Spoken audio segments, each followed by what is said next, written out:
Hello students, welcome to Palm Institute. Student, आज हम relation and function का दूसरा लेक्चर शुरू करने वाले हैं। अभी तक हमने रिलेशन के बारे में जान लिया और रिलेशन के कुछ टाइप्स हैं उनके बारे में हमने जान लिया है। आज हम रिलेशन की कुछ और टाइप्स हैं, जैसे anti symmetric, asymmetric, identity, universal relation, equivalence relation, partial order relation and total order relation क्या होते हैं उनके बारे में हम जानेंगे। तो शुरू करते हैं। सबसे पहले हम एंटी सिमेट्रिक रिलेशन के बारे में जानते हैं। एंटी सिमेट्रिक रिलेशन क्या है? A relation where if A is related to B and B is related to A, then A is equal to B. ये थोड़ा सा आधा अधूरा स्टेटमेंट है। तो एंटी सिमेट्रिक रिलेशन कहलाता है कि अगर ए कॉमा बी भी आर में हो और ए कॉमा बी भी आर में हो और बी कॉमा ए भी आर में हो, बी कॉमा ए भी आर में हो, तो ये तभी पॉसिबल है जब ए बराबर बी हो। कहने का क्या मतलब है? कहने का मतलब है कि अगर ए बी के साथ रिलेटेड है तो या तो बी ए के साथ रिलेटेड नहीं होगा, अगर हुआ तो फिर उस केस में ए और बी बराबर होंगे और ए के साथ ही रिलेटेड होगा। यानी कि कोई भी एलिमेंट एंटी सिमेट्रिक रिलेशन में खुद के साथ तो रिलेटेड हो सकता है, लेकिन अगर किसी और एलिमेंट के साथ रिलेटेड हुआ तो फिर वो उस एलिमेंट के इनवर्स के रिलेटेड में, जैसे ए रिलेटेड अगर बी हुआ तो बी रिलेटेड टू ए नहीं होगा। एक कैसे जैसे एग्जांपल देखें, रियल लाइफ एग्जांपल। अगर ए है, वो A is father of B, father of B. अगर ए बी का फादर है तो क्या बी ए का फादर होगा? बिल्कुल नहीं होगा, बी ए का फादर नहीं होगा। तो नॉट पॉसिबल। इस केस में अगर ऐसा संभव है कि ए रिलेटेड टू ए खुद का फादर हो जाए, जो कि हालांकि इस टाइम में इस एग्जांपल में पॉसिबल नहीं है, लेकिन अगर ए बी के साथ रिलेटेड है तो बी ए के साथ रिलेटेड नहीं हो। एग्जांपल के लिए कुछ देखते हैं। मान लो हमारा कुछ है 1,2 है, 2,2 हमारे पास दिया हुआ है, हाँ 2,3 हमारे पास इसमें दिया हुआ एक रिलेशन है, इसको हम दे देते हैं R1। और एक हमारा R2 हम दे लेते हैं, 1,2 है, 2,2 है, 2,3 है और 2,1 भी है। ये हो गया हमारा R2। तो क्या R1 एंटी सिमेट्रिक है? बिल्कुल। अगर A,2 यानी 1,2 है, 1 रिलेटेड टू 2 है, तो कहीं भी 2 रिलेटेड टू 1 नहीं है। 2,3 रिलेटेड है तो 3 और 2 रिलेटेड नहीं है। इसका मतलब R1 है वो एंटी सिमेट्रिक है। लेकिन R2 की अगर बात करें तो 1 रिलेटेड टू 2 है, लेकिन साथ में 2 रिलेटेड 1 भी है। इसका मतलब ये एंटी सिमेट्रिक नहीं हुआ, क्योंकि अगर ए बी से रिलेटेड है तो बी ए से रिलेटेड आ गया, तो हमारा ये एंटी सिमेट्रिक नहीं हुआ। और जबकि हमको पता है कि 1 इज नॉट इक्वल टू 2। हाँ, यहाँ पे जो हमारा है ये 2,2, 2 रिलेटेड टू 2 है, तो इसका उल्टा 2 रिलेटेड टू 2 है, तो वो चीज़ हमें कोई भी परेशानी उत्पन्न नहीं करेगी। स्टूडेंट, अगर आपने इसमें पहले इंट्रोडक्शन वीडियो नहीं देखा है तो हमारा इंट्रोडक्शन वीडियो देख लें।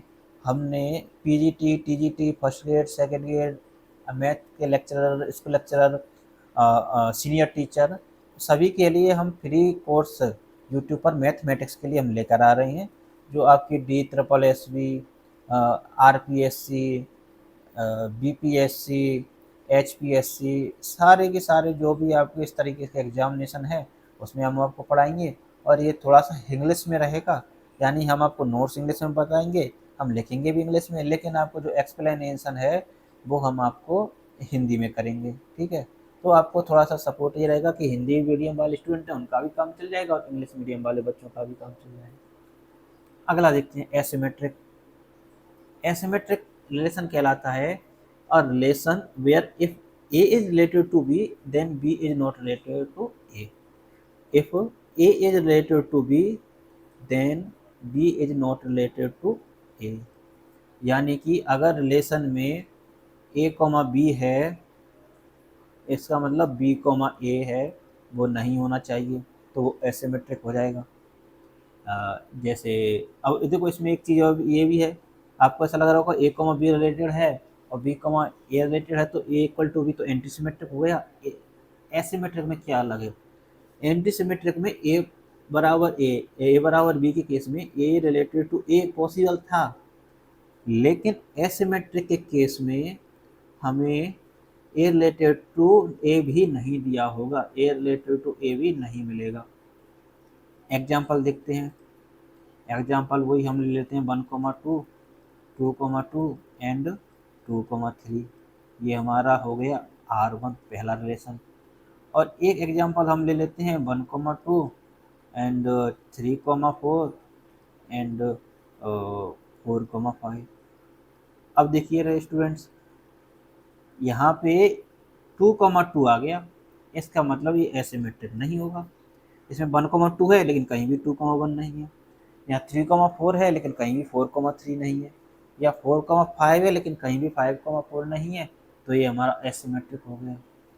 क्लियर सी बात है कि ए टाइप के जो भी एलिमेंट हैं वो इसमें नहीं होने चाहिए, और बी है तब ए नहीं होना चाहिए।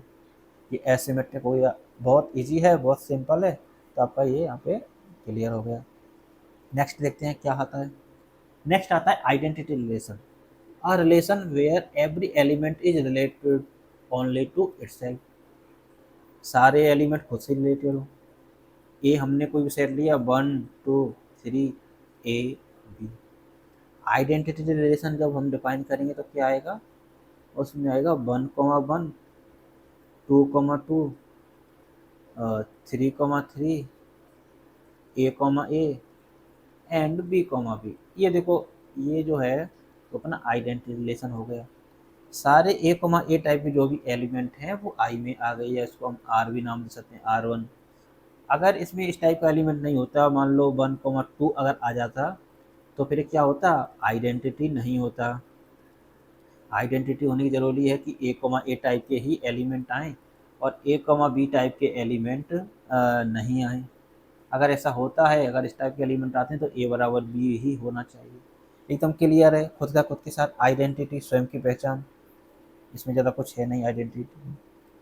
यूनिवर्सल रिलेशन क्या होता है? A relation where every element is related to every other element, यानी हर एलिमेंट हर दूसरे एलिमेंट के साथ रिलेटेड हो, यानी कि सारे के सारे एलिमेंट आपस में रिलेटेड हो। जैसे एक फ्रेंड सर्किल है, उसमें दोस्त हैं तो सारे एक दूसरे के दोस्त हैं। एग्जाम्पल से देखते हैं हम। एक सेट है कोई A, B, C, और हमने रिलेशन डिफाइन किया, और रिलेशन हमने डिफाइन किया A, A, B, A, C, B, B is related to B and B is related to C। अब C के साथ रिलेशन देखेंगे, C related to A, C related to B and C related to C। अब ये है, इसमें सारे element आपस में एक दूसरे के साथ रिलेटेड हैं। सारे के सारे नो रिलेशन, नो हमें ऑर्डर पेयर मिल गए। इसका मतलब ये क्या हो गया? यूनिवर्सल रिलेशन हो गया। एकदम बेसिक डेफिनेशन हम देख रहे हैं और ज़्यादा कुछ टफ है नहीं। बाद में हम इनको एग्जाम्पल के साथ भी देखने की कोशिश करेंगे।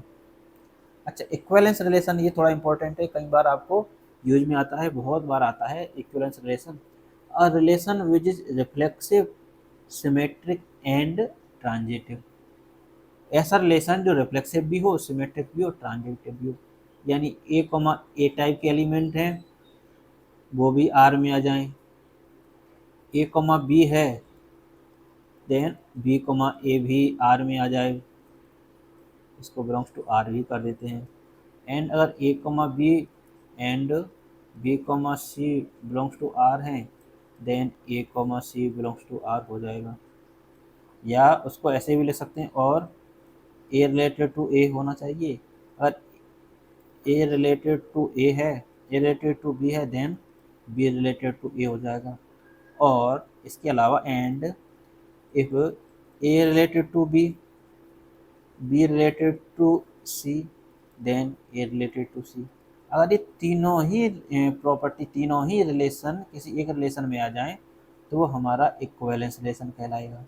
इसके बाद हम आगे इक्विवेलेंस क्लासेज वगैरह में भी इसका यूज करते हैं, पार्टीशन में भी हम यूज करते हैं सेट का, तो वो भी एक हमारे पास आगे की थ्योरी रहती है। पार्शियल ऑर्डर रिलेशन क्या कहलाता है? देखिए, इक्विवेलेंस रिलेशन में हम क्या देख रहे थे, रिफ्लेक्सिव हो, सिमेट्रिक हो एंड ट्रांजिटिव हो। पार्शियल ऑर्डर रिलेशन में हम क्या कर रहे हैं, पार्शियल ऑर्डर रिलेशन में हम देख रहे हैं रिफ्लेक्सिव हो, एंटी सिमेट्रिक हो। ध्यान दीजिए, सिमेट्रिक नहीं है, यहाँ पे है एंटी सिमेट्रिक, जो अभी अभी हमने पढ़ा था, और ट्रांजिटिव हो, यानी कि ए रिलेटेड टू ए हो और ए रिलेटेड टू बी है और बी रिलेटेड टू ए है, तब ए बराबर बी हो, ए बराबर बी। और ट्रांजिटिव यानी ए रिलेटेड टू बी है, बी रिलेटेड टू सी है, तब ए रिलेटेड टू सी हो, इस टाइप का। ये है पार्शियल ऑर्डर रिलेशन। और इसके बाद अगला आता है टोटल ऑर्डर रिलेशन, जिसमें a partial order where every pair of elements is comparable, यानी कि जो भी एलिमेंट का पेयर है, जितने भी पेयर हैं वो कंपेरेबल हो, वो टोटल ऑर्डर अपना रिलेशन हो गया। यहाँ पे देखिए स्टूडेंट, सबसे ज़्यादा जो यूज में आएगा आपको, वैसे आने वाले तो सारे ही हैं, सारे एग्जाम्पल आते हैं, आपको यूनिवर्सल वाले भी आएगा, आपको अपना एसिमेट्रिक वाला भी आएगा, सिमेट्रिक वाला भी आएगा, एंटी सिमेट्रिक भी आएगा। लेकिन इक्वलेंस और पार्शियल ऑर्डर ये दोनों कई बार कन्फ्यूजन भी करते हैं और यूज में भी आते हैं। तो आप देख लीजिए, इक्वलेंस में रिफ्लेक्सिव भी होना चाहिए, अपना जो है सिमेट्रिक भी होना चाहिए एंड ट्रांजिटिव भी होना चाहिए, वो हमको इसमें ध्यान रखना है। बाद में हम अगली क्लास में देखेंगे कि जो सेट का पार्टीशन होता है, पार्टीशन ऑफ ए सेट, वो भी हमको देखने हैं, और हम कुछ एग्जाम्पल भी करेंगे, कुछ एग्जाम्पल्स भी हम सॉल्व करेंगे। हम देखेंगे कुछ प्रीवियस ईयर क्वेश्चन भी, उससे क्या कि ये जो डेफिनेशन है वो आपको क्लियर हो जाए। स्टूडेंट, आपको ये जो डेफिनेशन है वो अच्छे से क्लियर रखनी है, रिलेशन की कितने टाइप की ये रिलेशन है। कई बार एग्जाम में 1 से 2 क्वेश्चन और कई बार 3-4 क्वेश्चन भी रिलेशन में से जाते हैं। और रिलेशन का टॉपिक बहुत बड़ा हमारे लिए नहीं है, हम इसके बाद डायरेक्ट फंक्शन स्टार्ट करेंगे, मतलब हम एक क्लास और लेंगे जिसमें हम कुछ चीज़ें, कुछ क्वेश्चंस देखेंगे, उसके बाद हम फंक्शन की क्लासेस देखेंगे, और फंक्शन में हम डिफरेंट टाइप्स ऑफ फंक्शन पढ़ेंगे और उनके ग्राफ्स अगर ज़रूरी होंगे वो देखेंगे, फंक्शन क्या होता है, फंक्शन कैसे डिफाइन किया जाता है, कब कब फंक्शन नहीं होता है, कौन कौन से फंक्शन हमारे लिए यूजफुल हैं, वो भी हम देखेंगे। ठीक है स्टूडेंट्स, तो आप क्लास लेते रहिए, पीडीएफ आपको टेलीग्राम चैनल पर मिल ही जाएगी। टेलीग्राम चैनल का लिंक जो है हमने आपको डिस्क्रिप्शन में दिया हुआ है। बाकी आप कहीं भी 4-5 सोशल मीडिया जो प्लेटफॉर्म है जो आप फॉलो करते हैं, उन पर @palm इंस्टीट्यूट आप सर्च करके और हम तक जुड़ सकते हैं। ठीक है स्टूडेंट, तो आज की क्लास को यहीं समाप्त करते हैं, नेक्स्ट देखेंगे नेक्स्ट क्लास में।